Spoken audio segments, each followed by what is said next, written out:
Well, part 3 of the Tremec TKX installation on our 69 Charger, the automatic to manual conversion. We got it in. It's in. So a lot of work to get this in. It took some doing. So let me tell you what we had to do. Once we got the clutch, all that splined in, that was fine. So then we went to go put the transmission in, put it on the jack, started getting close, and there is a pin, as you can see earlier, the pin off of the spacer on the front of the transmission has a pin about that long, and that engages into a hole into the hydraulic throwout bearing. That went fine, got that engaged, but once we got about that close, we ran into an issue. And if you look right up here, the shifting mechanism, now I could have done this wrong, okay? I did not take anything apart, but this is the way that Silver Sport sent it to me, because that is the Mopar shifter location. The very forward, or they say the middle of the transmission location on the Tremec.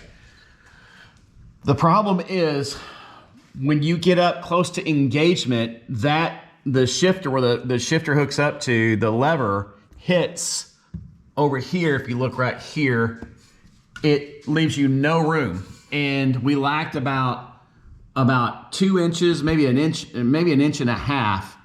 And we had to go in and cut a notch so that when we got close, we could engage that spacer into the pilot hole or the hole of the bell housing. Now, let me tell you, we got it really close after we made this cut, and it's an ugly cut. I don't like showing you that, but it is what it is, and this is our first one.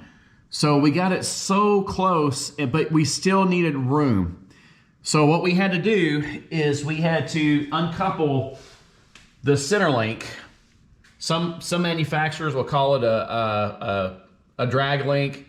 I think Mopar calls it a center link. I can't remember. But the engine, the bottom of the oil pan was resting on the center link. So we had to uncouple it. We uncoupled it here and here, and it allowed the engine with another jack to come down far enough to engage the spacer on into the bell housing. So I made a mistake. And again, this is my first one, at least my first conversion ever, and especially on a Mopar B-body. Silver Sport doesn't tell you, but maybe I should have called and asked. They don't tell you to take anything off in the instructions. There is no, and I'm not bashing Silver Sport. They've been great. Their customer service has been wonderful. Shane is great at Silver Sport, and they've emailed me back. They've called me back. They're great. So there are some things that just I just want to share, and maybe if they see this video, it could be some improvements on the instruction sheets. But maybe I was supposed to take that off, but I installed it with everything on without taking anything off of the transmission. And that required some cutting in the transmission. It wasn't much. It really wasn't much. But if you can see a better look over here, if you come over here, you can see where I had to cut the notch. And that was so the shift lever would clear. I could go forward enough to engage the transmission spacer into the bell housing. So once we got that stabbed, she pretty much went right on in. It really wasn't, we just slowly went in, and it didn't. I'll tell you this. When I do 4-speed transmissions on these muscle cars, I use guide pins. To just get it lined up, so you can basically just, you get it lined up, and you'll put it in gear, and you guys probably know you'll turn the shaft, the output shaft, so it'll line up with the splines, and that all went into the clutch. That was all good. But once you get it so close, of course, you got to engage the input shaft into the pilot bearing. This, you don't know how close you are, because the spacer is a very tight fit that goes into the bell housing. You trial fit this bell housing onto the transmission before you install the transmission, because you're trying to set and take measurements for the throw-out bearing. So when we went to go take this off, when it was on the ground, the bell housing was, you know, it doesn't just slide right off. So the transmission, when you go to put in like a traditional 4-speed, like a Muncie or an 833 or a top loader, it doesn't just go line up, just go thunk. It's the spacer, you have to have it lined up pretty close. And then once it got close, you know, we had our let me get them here and I'll show you. I may still have them over here. Here they are.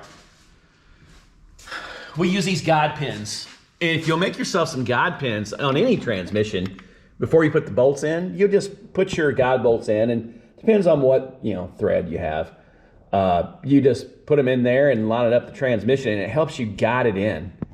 And once we got it in, it was trying to go in, so I just kept working it and working it and working it, and finally it did do the thunk, and it went on in once it passed that spacer. So now we've got this part in. Now you have to measure for the drive shaft. So Silver Sport, you give them the measurements. Obviously, you got to get the yoke for the transmission, and then basically you'll take a measurement when that yoke goes in so far. They're going to tell you how far to put that yoke in, how far. It doesn't go all the way in. It's got to be able to slide in and out because of the suspension. You'll load the rear end.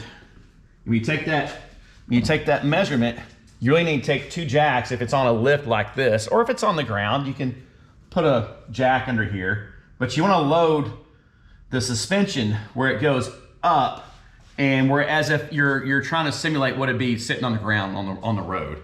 And you'll take a measurement from the center line of the middle of basically where the yoke is on the rear end to the center of the U-joint holes on the yoke. And then we'll show that video when we get to it. This is the cross member that Silver Sport sends with it, and I gotta say, it fit like a glove. Great job on that. Here's what I did complain about, and again, Silver Sport's great, and I hope to do more conversions for them, but they put a coating on these studs. And I noticed when I went to go put the washers and the lock washer on, I couldn't hardly get them to go around because of the thick coating. Once I finally got them on there, that coating's so thick, I had to run a die, or a thread chaser, excuse me, to peel the coating off to get the nuts on. That was kind of a pain in the rear. I'm not sure why they put that black coating on there. It's like maybe a thick paint or something, or like a powder coat. It seemed more like a powder coat because it didn't come off like paint.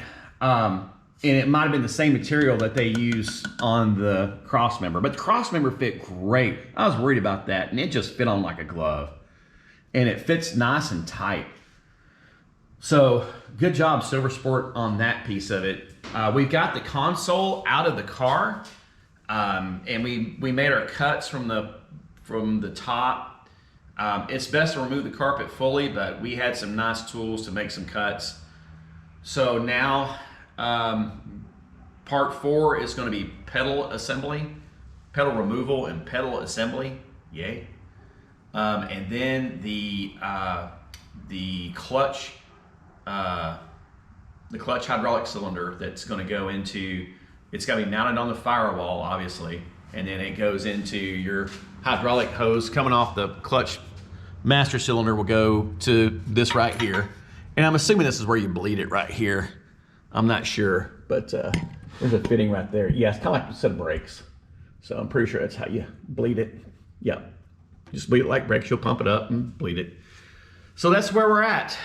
That's where we're at on part 3. I wish we could have videoed us doing it, but man, it took us a good while. We didn't think to set the camera up to do it, but you get the gist of it from the video.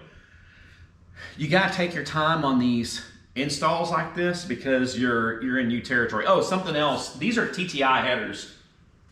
I've got a new O2 sensor for the Sniper EFI system. But if you come over here and you'll look, it looks like I'm going to have plenty of room where I had the Sniper O2 sensor located. So that looks like that's gonna be good.